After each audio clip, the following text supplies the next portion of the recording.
Hey guys, Praveen here, and today I want to talk about these two Figma files. So I published 31 free dashboard sections and 31 landing hero sections.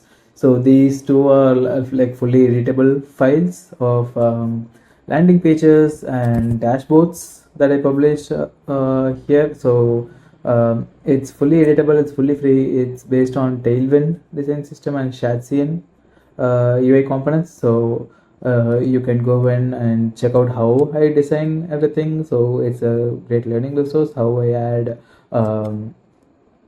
padding, how I add border radius to everything. So you can go in and check that out. And yeah, you can go into my Figma community at Praveen Jugi, and you can duplicate these files and check it out for yourselves. So yeah, that's it. I'll leave the link in description. So go and check it out.